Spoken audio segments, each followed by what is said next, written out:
Donald Trump betrayed the Syrian Kurds. Was that ruthless? Yes. Was it immoral? You can make the case. Was it irrational? No. Great powers have foreign policy priorities. For the White House, standing by the Kurds falls way below what are for the Americans much bigger issues. Put bluntly, the Turks are more important to American interests than are the Kurds.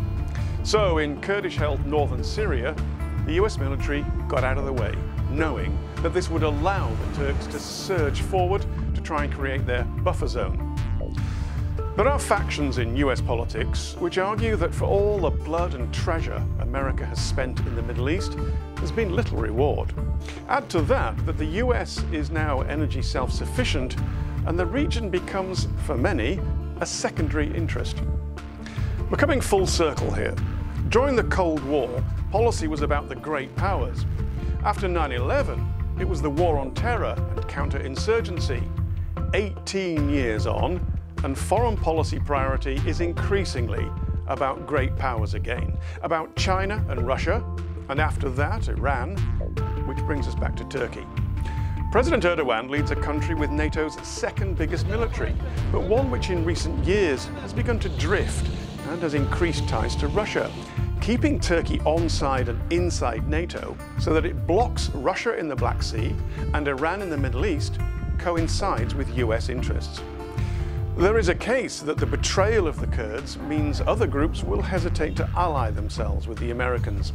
Possibly, but really the groups already know, as the Kurds knew, alliances are temporary. Hence the Kurdish saying that they have no friends but the mountains. Foreign policy is unsentimental, as is domestic politics. Will Donald Trump really suffer an election year from drawing down troops from a faraway war? And we've all agreed on a pause or a ceasefire in the border region of Syria. And it was unconventional what I did.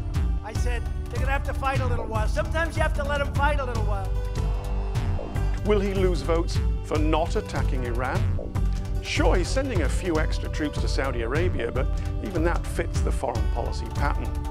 It's a deterrent against Iran aimed at blocking the rise of a hostile regional power. The US is criticized when it acts as the world policeman, and criticized when it goes through periods of isolationism. Right now, there's a vacancy in global leadership. If and when that circle turns again, there'll be plenty of people wanting to pin the sheriff's badge back on an American president. But probably some relief, it won't be this one.